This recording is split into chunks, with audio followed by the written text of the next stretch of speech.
Hi everyone, my name is Sarah Mari. I'm one of the librarians at Portland Public Library in Portland, Maine, and I'm here to continue the story that we've been reading, Searching for Dragons, the second book in the Enchanted Forest Chronicles by Patricia C. Wrede, published by Scholastic. We're going to pick up where we left off with Chapter 3, so make sure that you're in your cozy spot, you're all ready to listen, and we'll start with in Chapter 3. For those of you who watched yesterday and need a little recap, we have just met Mendenbar, who is the king of the Enchanted Forest. He has gone on a walk to clear his head after dealing with his chief of staff, only to find that there was a big, looks like a burned out area in the Enchanted Forest, and he found some dragon scales. He met a squirrel who told him that Morwen, the witch, was the person who he needed to talk to. And so he has just arrived at Morwen's house to try to ask her about the dragon scales. Chapter 3, in which Mendenbar receives some advice from a witch. Before Mendenbar was halfway across the garden, the door of the cottage swung open. 7 cats of various sizes and colors trotted out, tails high. They flowed over the stoop, collecting the sleepy white cat in their way, and lined themselves up in a neat row. Mendenbar stopped and looked down at them, blinking. They blinked back, all 8 at once, as if they had been trained. "Well?" a voice said. Mendenbar looked up. A short woman in a loose black robe stood in the doorway. Her hair was a pale ginger color piled loosely on her head. Mendenbar supposed that she must use magic to keep it up, for not one wisp was out of place. She wore a pair of glasses with gold rims and rectangular lenses, and she held a broom in one hand. "You must be Morwen," Mendenbar said with more confidence than he felt, for she was quite pretty, and apart from the black robe and broom, not at all witchy-looking. The woman nodded. Giving her a courteous half-bow, Mendenbar went on. "I'm Mendenbar, and I was advised to come talk to you, well, about a problem that I've discovered. I hope that you weren't on your way out." He indicated the broom. Morwen examined him for another moment and then nodded briskly. "So you're the king. Come in and tell me why you're here, and I'll see what I can do for you." "How do you know that I'm the king?" Mendenbar asked as the cat exchanged glances and then began to wander off in various directions. He felt disgruntled because he had not intended to mention the fact. At least Morwen wasn't curtsying or simpering, and she hadn't started calling him Your Majesty yet either. Perhaps it would be all right. "I recognized you, of course," Morwen said. She set the broom against the wall behind the door as she spoke. "You've let your hair get a little bit long, but it doesn't make much difference one way or the other. And Mendenbar isn't exactly a common name these days. Are you going to stand there all day?" I'm sorry," Mendenbar said, following Morwen into the house. "I didn't realize we'd met before." "We haven't," Morwen said. "When I moved to the Enchanted Forest 5 years ago, I made sure that I knew what you looked like. I'd have been asking for trouble otherwise." "Oh," said Mendenbar, taken aback. He had never considered himself one of the hazards of the Enchanted Forest, that someone might wish to be prepared for, and he did not like the idea much now that it had been pointed out to him. Morwen waved at a sturdy chair next to a large table in the center of the room. "Sit down. Would you like some cider?" "That sounds very good." Mendenbar took the chair while Morwen crossed to a cupboard on the far wall and began taking mugs and bottles out of it. He was glad to have a minute to collect his wits. He was not sure what he expected her to be like, but Morwen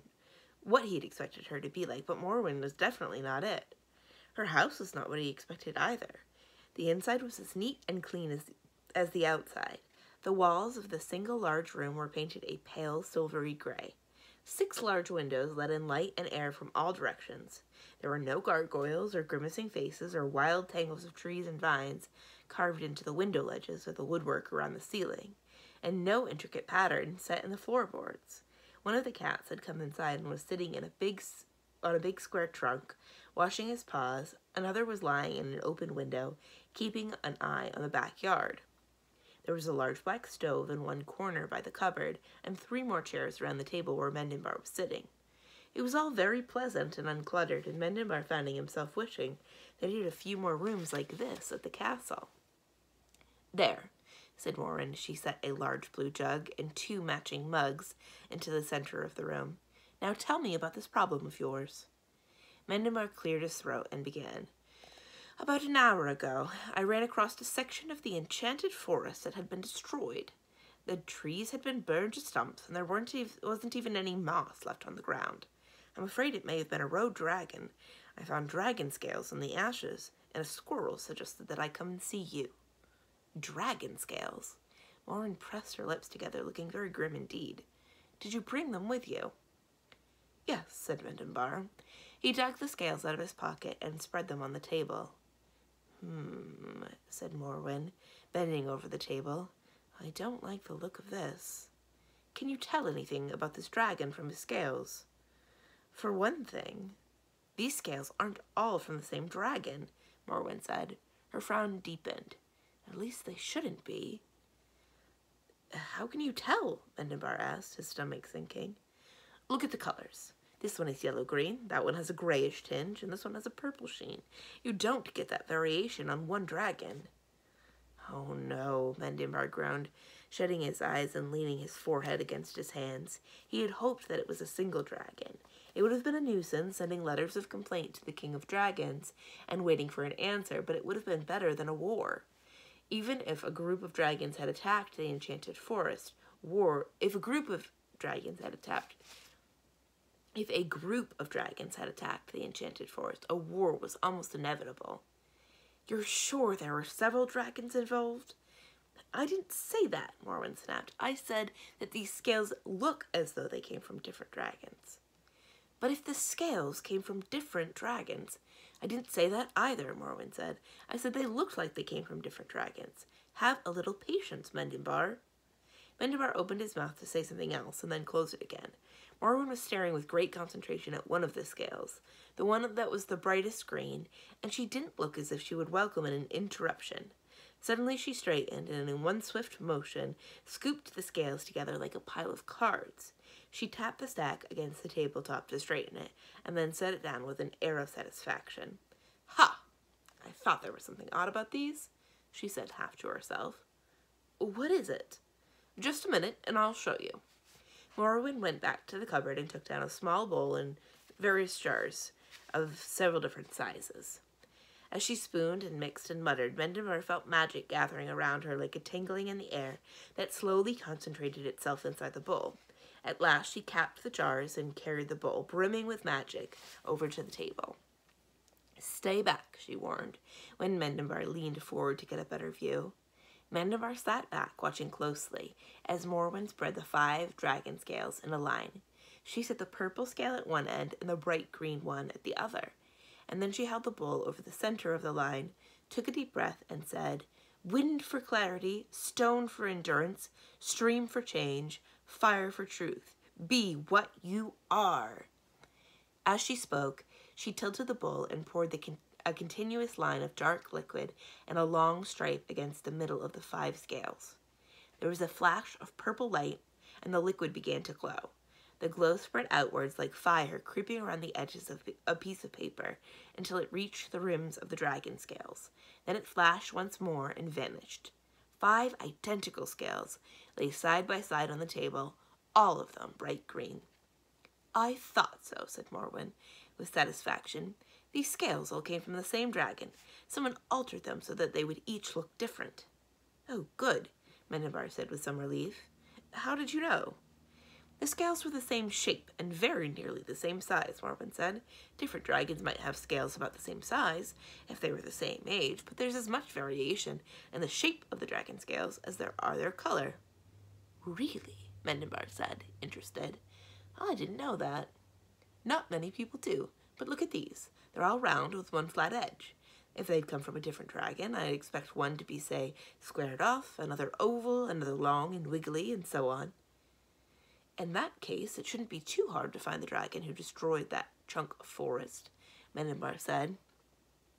Morwen looked at him severely over the top of her spectacles. I'm not sure it was a dragon at all. Why not, Mendenbar said. Because the scales were changed? Because if he didn't want to avoid being blamed... If some dragon wanted to avoid being blamed for burning up a piece of the enchanted forest, he wouldn't have left his scales lying around, changed or not, Morwen said dryly. Picking them up would have been a lot easier than enchanting them. Besides, a healthy dragon doesn't shed scales at this rate, unless you think your road dragon burned down a lot of trees and then stood around looking at them for a week or two. I see. Mendenbar picked up one of the scales and ran his fingertips across it. It's a good thing that you were the one who found these, Morwen went on, waving the dragon scales. If it had been one of the elves, there would have been trouble for certain. Why do you say that? Whoever found them would have had to bring them to the castle. And long before he got there, word would have gotten out all over the forest that a lot of dragons had burned half the woods to a powder, Morwen said. Most elves mean well, but they can't keep a secret, and they have no common sense to speak of. Flighty creatures. Do you think someone was trying to make trouble between the enchanted forest and the dragons, then? It's possible, Morwen answered. If you hadn't come to me, you probably would have thought that the scales came from different dragons. Plenty of people know about the color variation. I doubt that you'd have figured out the transformation, though. Only people who are fairly familiar with dragons know about the differences in the shapes of their scales, and I don't think anyone at the castle understands dragons very well. How do you happen to know so much about dragons? Mendenbar asked, nettled. Oh, Kazul and I have been friends for a long time, Morwen said. We trade favors now and again. She lets me have a spare scale when I need one for a spell, and I lend her books from my library and pots and pans she doesn't want to keep around all the time. In fact, Kazul was the one who convinced me that it would be a good idea to move to the enchanted forest. Kazul, Mendenbar said, frowning. That name is familiar. Who is she? Kazul is the king of dragons, Morwen said. Drink your cider. Automatically, Mendenbar lifted his mug. Then the implications of what Morwen said had sank in, and he choked. Morwen was good friends with the king of dragons? No wonder she knew so much about dragon scales. Morwen gave him an ironic look, as if she knew exactly what he was thinking. To give himself time to recover, Mendenbar sipped at his cider. It was cold and sweet and tangy, and it fizzed as it slid across his tongue. He looked at the mug in surprise and took a longer drink. It was just as tasty the second time. This is very good. Morwen looked almost smug. I make it myself. You may have a bottle to take back to the castle with you, provided you take a bottle to Kazul when you go to see her about these scales you found. Wait a minute. What makes you think that I'm going to go see Kazul? How else are you going to find out who these scales belong to?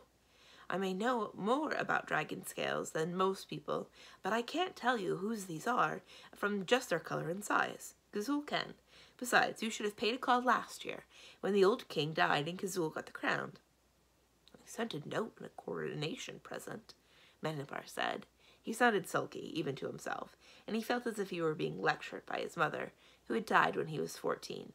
I was going to visit, but the frost giants decided to come south early, and then some fool magician tried to turn a rock snake into a bird and got it cockatrice, and it's been one thing after another, and you've never felt the time, Morwen said. Really, Mendenbar, haven't you learned by now that it is always one thing after another? Being busy is no excuse. Everyone is busy. You take those scales and a bottle of my cider and go talk to Kazul. At the very least, you'll get some good advice, and I expect you'll get some help as well. You look to me as if you could use it. The castle staff is very good, Mendenbar said, and my steward does an excellent job. I'm sure he does, Morwen said, but one good steward isn't enough to run a normal kingdom, much less one like the enchanted forest. It's perfectly plain just from looking at you that you're wearing yourself out, trying to do everything yourself. Is it? Morwen gave a firm little nod. It is, and it's quite unnecessary. All you really need is a wife, Mendenbar muttered resignedly, recognizing the beginning of Willen's familiar complaint. Is someone sensible to talk to? Morwen finished. She looked at him sternly over the top of her glasses. Preferably someone who knows what it's like, at least a little bit, running a kingdom. An exiled prince, for example, though usually they don't stay long enough to be useful. Someone who'll do more than make lists of things that you need to attend to. Mendenbar thought of Willen's endless schedules and could not help smiling. You are probably right. He suppressed a sigh. He didn't have time to spend hunting for a capable advisor. Do you know anyone suitable? Several people, but they're all quite happy where they are right now, Mormon said. Don't worry, this is the Enchanted Forest. If you start seriously looking for good help, you will find some. I hope I recognize it when I see it, Mendembar said. He took another long drink of cider and then stared into the mug. You're the most sensible person I've talked to in days. I don't suppose you'd consider moving to the castle. Certainly not, Morwen answered tartly. I have quite enough to do here. However, I'll have the cats keep an eye out for any more burned-out patches of forest, and if I think of anything that might be important, I'll let you know. Finish your cider and go see Gazul before you talk yourself out of it. I won't talk myself out of it, Mendembar said, taking another sip of cider. It's a good idea. He picked up the dragon scales and put them back into his pocket. He hoped Gazul would be able to tell him something worthwhile. The enchanted forest was large, but it could disappear in a hurry if someone started punching holes in it. He frowned suddenly. Do dragons eat magic? Not that I know of, Morwen said. Why do you ask? That burned-out place that I told you about, Mendembar said. There wasn't any magic left in it. It had been sucked dry. I've never seen anything like that. I don't think a dragon would have done that, Morwen said. She considered for a moment, and then she rose. Wait here. I have to go look something up. And she walked over to the back door, the one through which Mendembar had come. He watched puzzled as she opened the door and stepped through into a room full of tall, dark bookcases. Morwen left the door open and disappeared among the shelves. Mendembar blinked.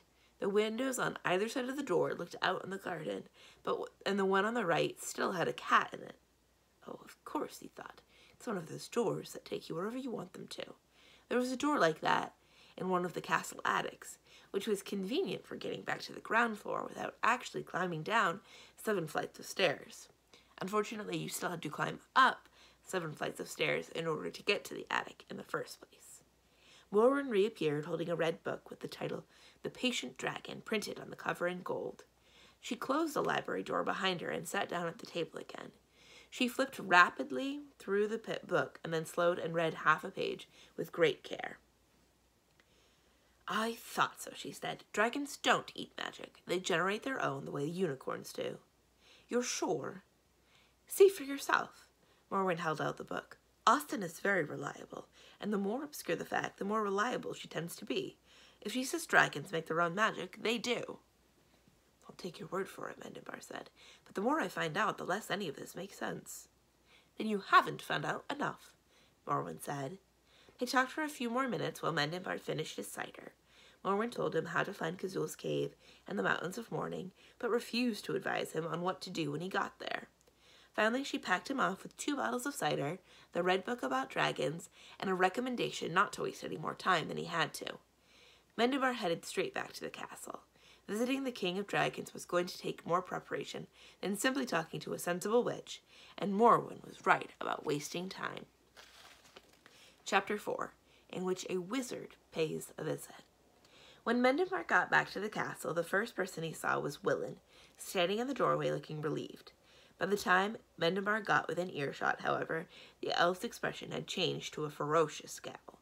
I'm happy to see that your majesty has returned safely, Willin said stiffly. I was about to send a party out to search for you. Willin, that's ridiculous. Mendembar broke off as his brain caught up with him. Willin might fuss and complain about the king playing hooky, but he wouldn't send someone out looking for him without more reason than irritation. What's happened?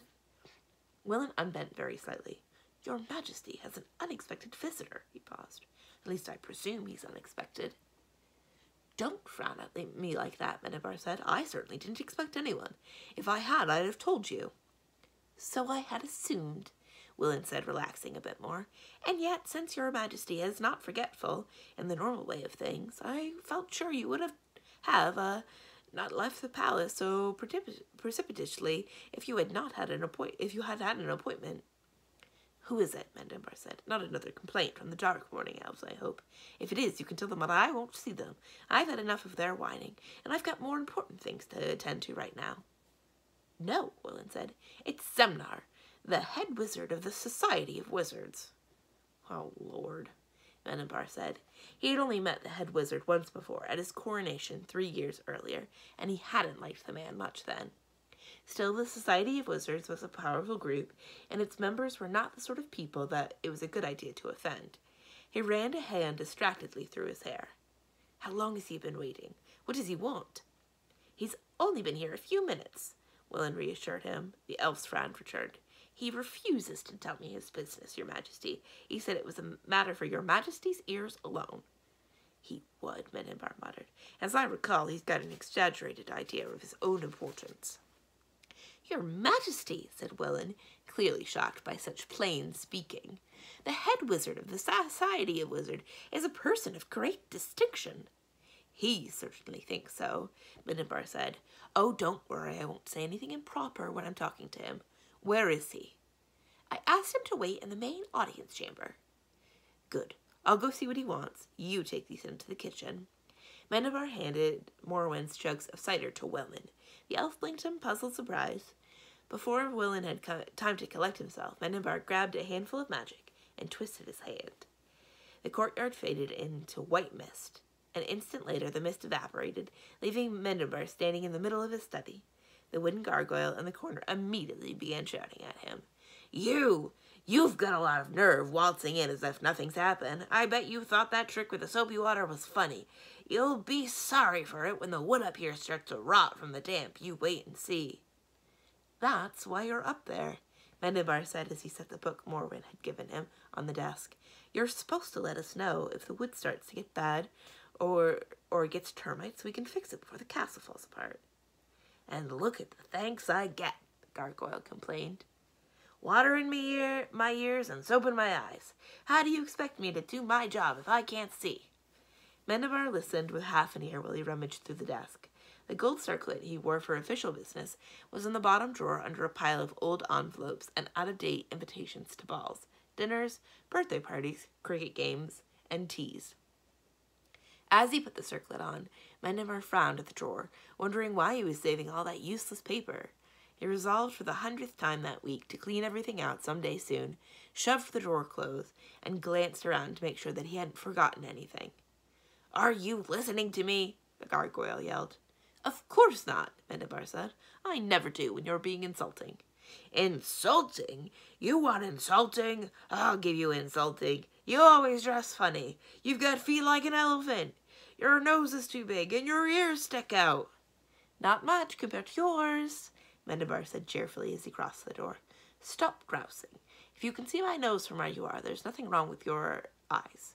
Your hair's a bird's nest, the gargoyle shouted just before the door closed behind Mendenbar. A bird's nest, do you hear me? Mendenbar rolled his eyes and headed down to the corridor towards the main audience chamber. He supposed he would have to apologize to the gargoyle sooner or later unless he could figure out a way to muffle the noise while he worked. Maybe he could enchant a pair of earplugs to keep out the gargoyle's voice and nothing else.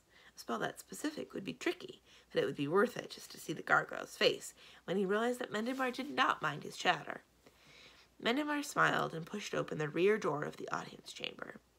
Zemnar turned as Mendenbar entered, and the blue and gray robes he wore flared out around him.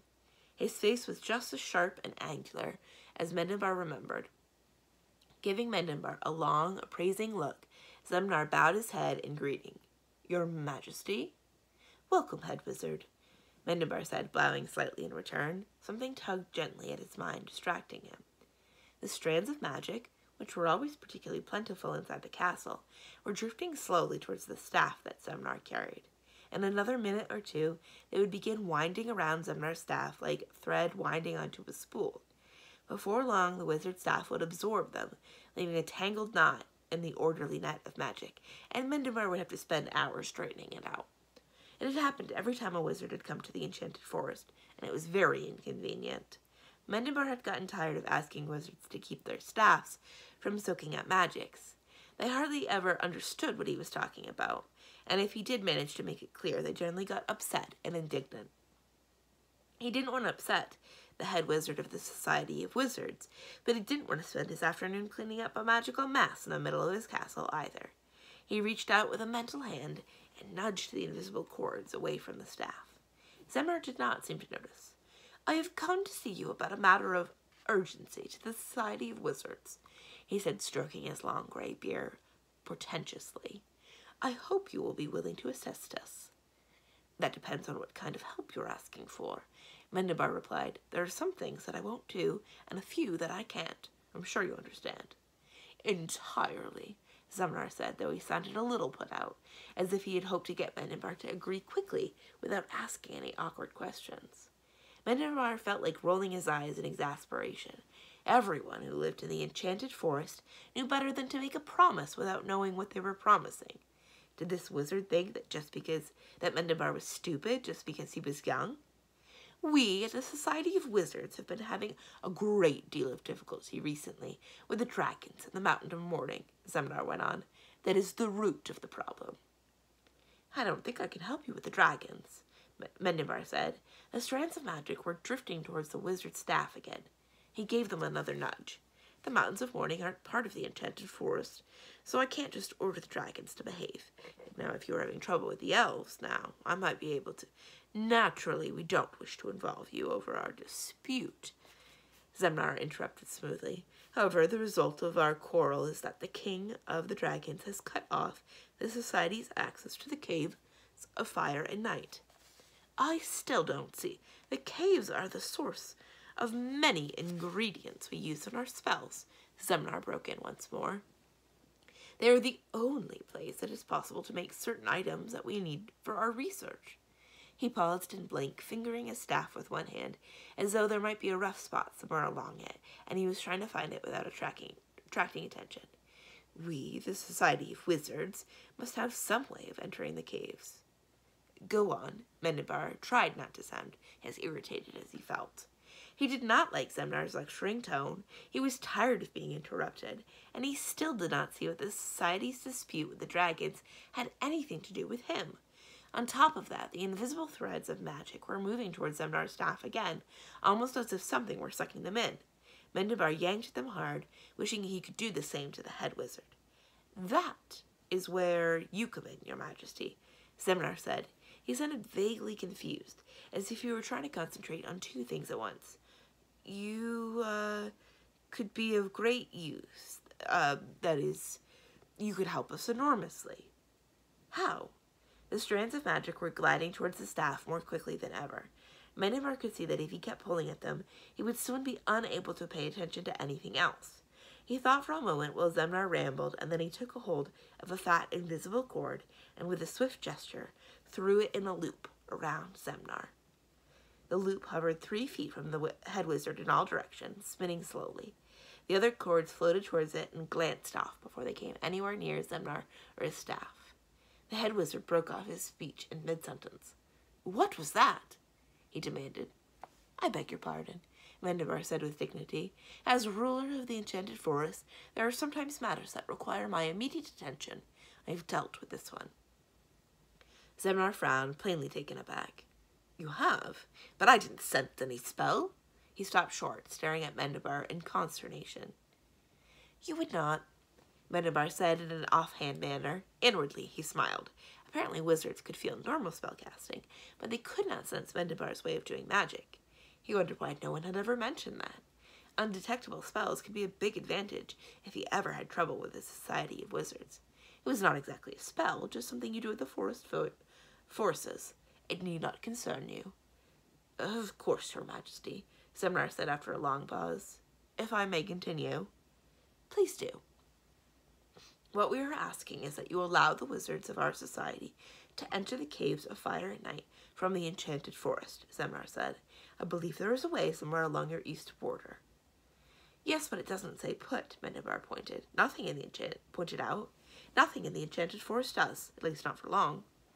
"It is always in the same general area, though," Zemnar said confidently. "We are willing to take whatever time we need to find it." Mendenbar thought about the enormous number of knots and tangles the wizards would cause when they wandered in looking for the entrance to the cave, and he could barely suppress a shudder. "What about the dragons?" "If you have no authority over them, they can have none over your gateway into the caves of fire at night," Zemnar said, watching Mendenbar closely with his hard, bright eyes.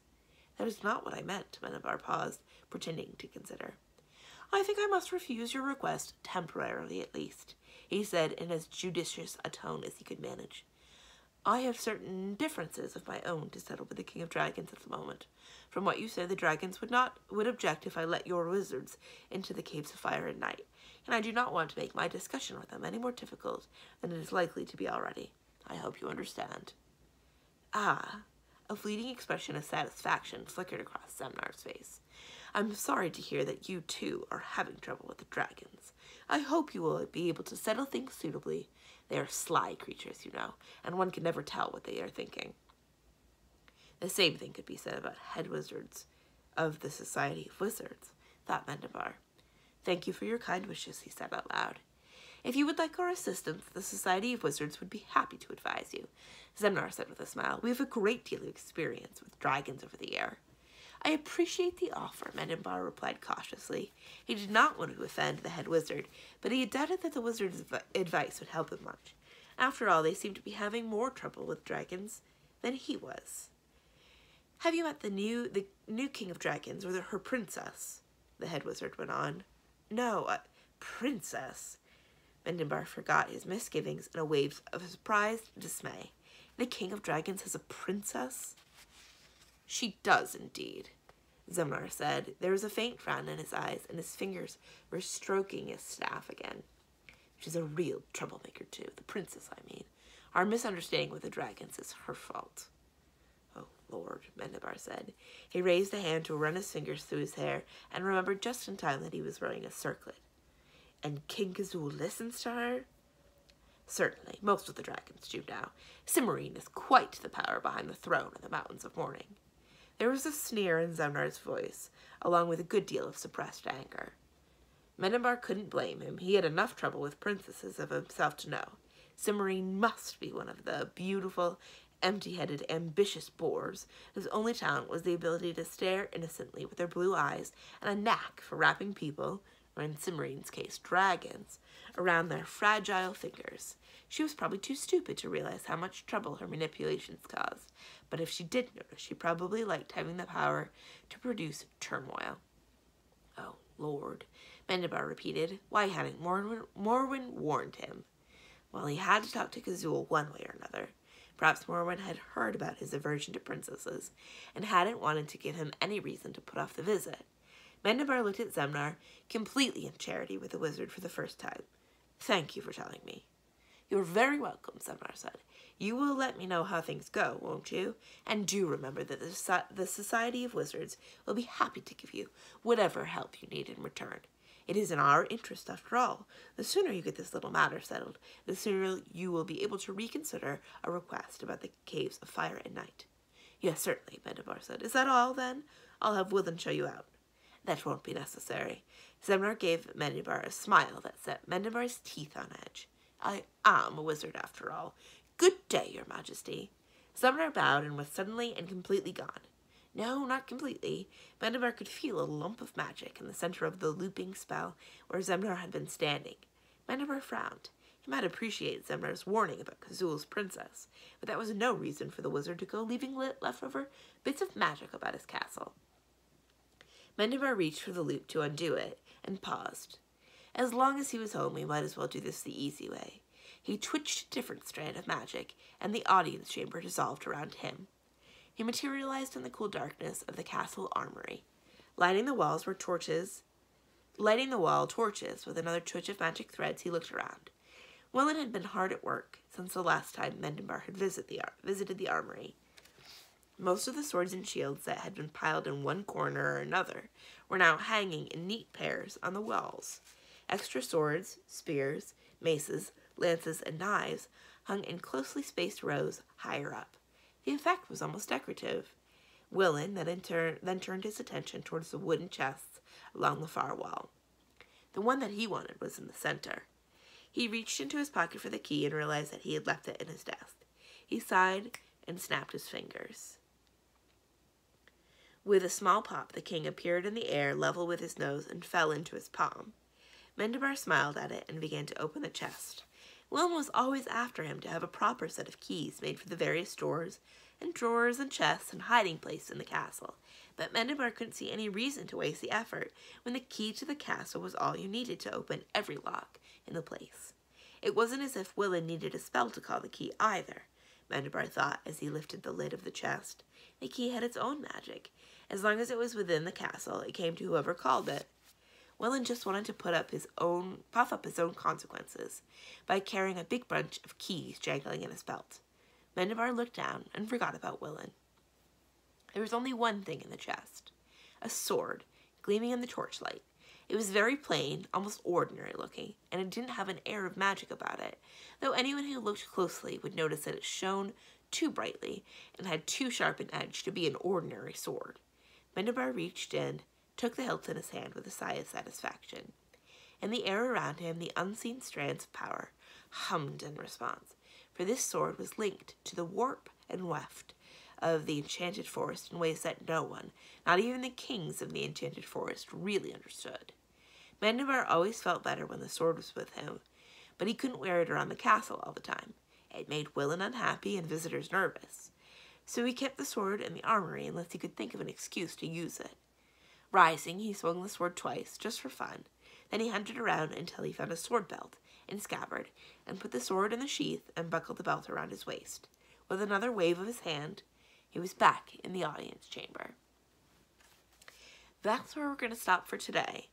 The next chapter that we will read will be chapter 5, in which there is a misunderstanding and Mendibar does some plumbing, which sounds very funny.